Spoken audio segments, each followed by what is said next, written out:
নমস্কাৰ ছাত্ৰ-ছাত্ৰীসকল, মই ৰিজাবুল হুছেইন তোমালোকক পুনৰবাৰ আমাৰ এই এও এডুকেশ্যন চেনেললৈ স্বাগতম জনাইছোঁ। আমি আগৰ বহুপদ ক্লাছটো শিকিছিলোঁ, বহুপদ কাক বোলে আৰু ইয়াৰ ভাগবোৰ কি কি।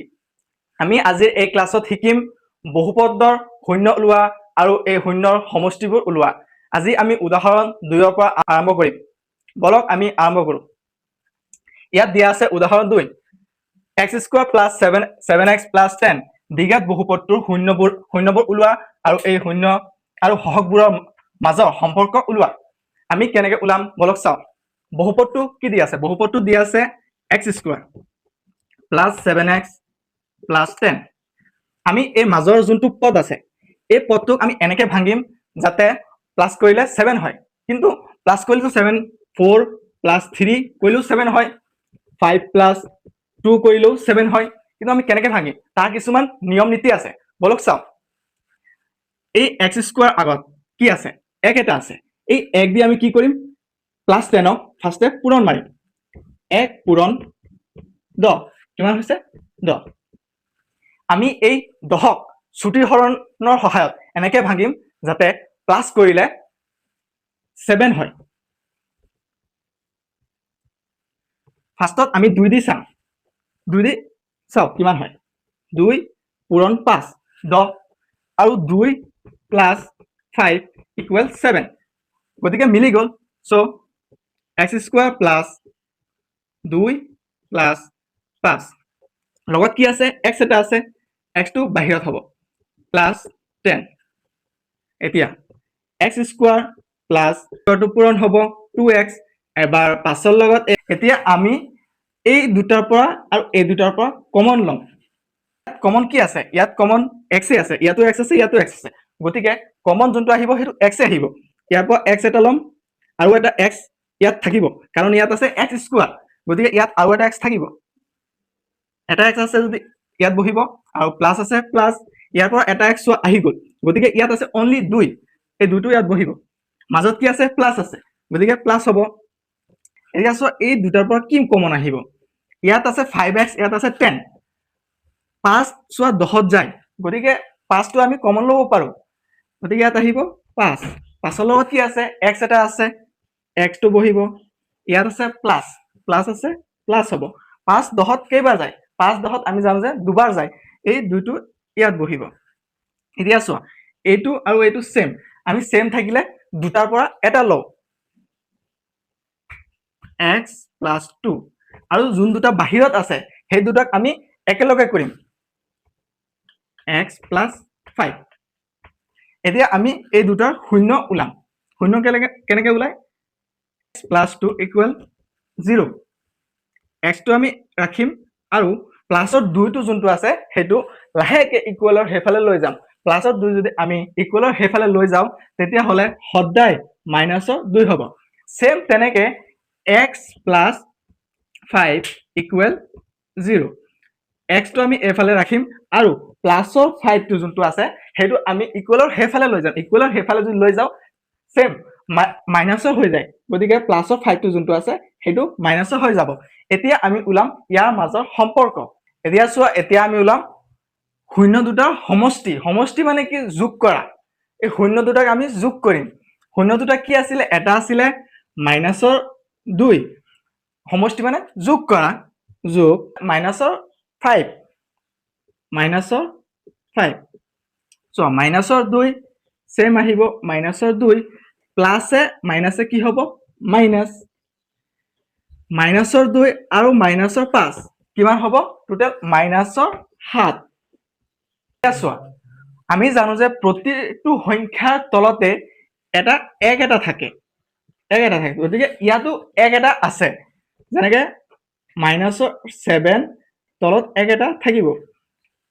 এই 7টো হৈছে, এই 7টো যোনটো হৈছে এইটো হৈছে x, এইটো হৈছে xৰ সহগ, xৰ সহগ প্লাছৰ 7, সেইকাৰণে আমি ব্ৰেকেটৰ বাহিৰত মাইনাছটো ৰাখিছো। এতিয়া আমি লিখিম টো হৈছে xৰ সহগ, xৰ সহগ হৈছে প্লাছৰ 7, সেইকাৰণে আমি ব্ৰেকেটৰ বাহিৰত ৰাখিছো xৰ সহগ। আৰু যোনটো 1 আছে, 1টো হৈছে x² সহগ, x² লগত 1 এটা আছে, গতিকে আমি ইয়াত লিখিম x² হহক এতিয়া আমি ওলাম শূন্য দুটাৰ গুণফল সমষ্টি ওলাইছো এতিয়া আমি গুণফল ওলাম গুণফল মানে হল শূন্য দুটাৰ পূৰণ এতিয়া আমি ওলাম শূন্য দুটাৰ গুণফল গুণফল মানে পূৰণফল পূৰণ কৰা এতিয়া আমি শূন্য দুটাক পূৰণ কৰিম শূন্য দুটা কি আছে এটা আছে -2 আৰু এটা আছে -5 -2 পূৰণ -5 -2 5 গুণ কিমান হ'ব 10 মাইনাছে মাইনাছে প্লাস এই 10টো চোৱা 10টো হৈছে ধ্ৰুৱক পদ মানে কনস্ট্যান্ট যাৰ লগত কোনো চলক নাই আৰু 10ৰ তলত আমি জানো যে প্ৰতিটো সংখ্যাৰ তলতে 1 এটা থাকে গতিকে 10ৰ তলত 1 এটা হ'ব দেখো 10টো হৈছে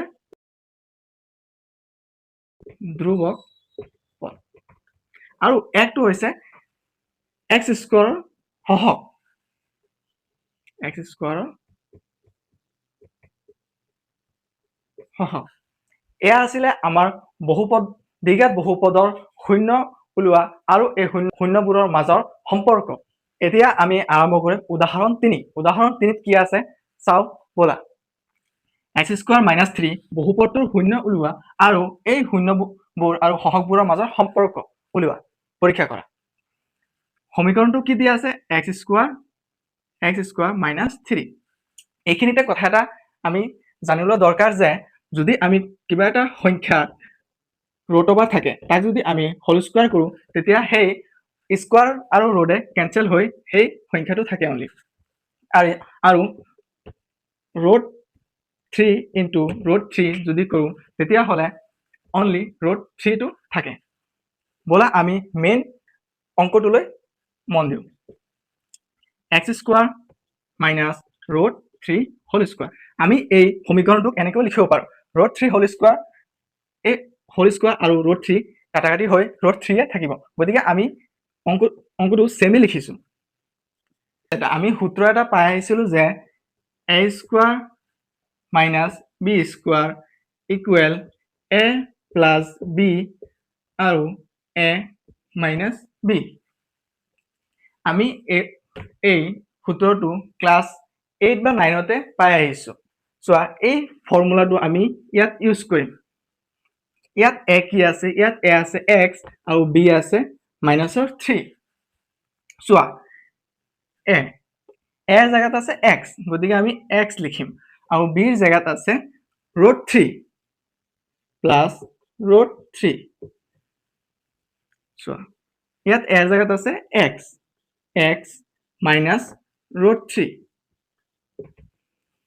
এতিয়া চোৱা এতিয়া আমি শূন্য দুটা উলিয়াম শূন্য দুটা উলাবলৈ x প্লাস √3 ইকুৱেল 0 x টো এফালে ৰাখিম যোনটো প্লাসৰ √3 আছে হেতু আমি ইকুৱেলৰ হেফালে লৈ যাম ইকুৱেলৰ হেফালে লৈ যালে তোমালোকে জানা যে মাইনাসৰ হয় গতিকে √3 টো মাইনাসৰ হ'ব আৰু সো এটো so x minus √3 equal 0 x টো আমি ইকুৱেলৰ এফালে ৰাখিম আৰু যোনটো মাইনাসৰ √3 আছে হেতু আমি ইকুৱেলৰ হেফালে লৈ যাম যদি মাইনাসৰ 3 আমি ইকুৱেলৰ হেফালে লৈ যাও তেতিয়া হলে প্লাসৰ 3 হৈ যায়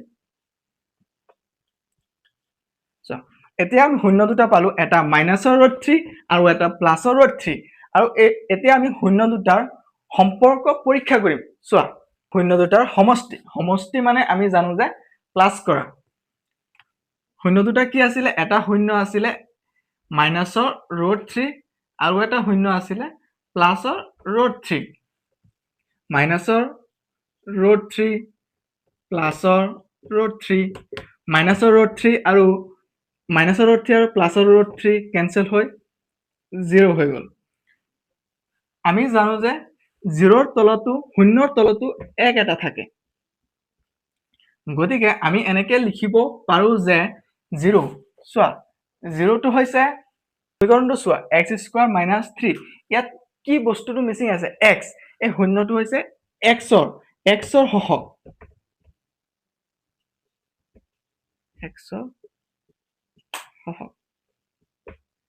আৰু এই 1 টো চোৱা 1 টো কাৰ আগত আছে 1 টো x² ৰ আগত 1 এটা আছে গতিকে 1 টো হৈছে x² ৰ সহগ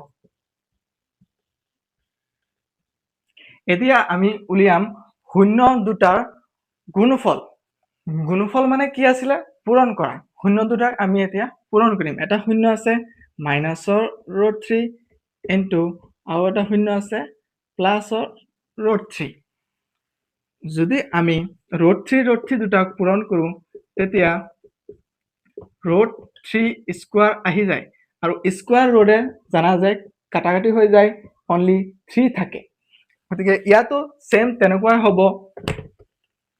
root 3 into root 3 equal root 3 whole square এই ৰুট 3 স্কোৱাৰ আৰু ৰুট ওভাৰে কাটাকাটি হৈ অনলি 3 থাকিব আৰু মাইনাছ আছে লগত মাইনাছটো থাকিব এতিয়া চোৱা মাইনাছটো হৈছে ধ্ৰুৱক পদ এই ধ্ৰুৱক পদ মানে কনষ্টেণ্ট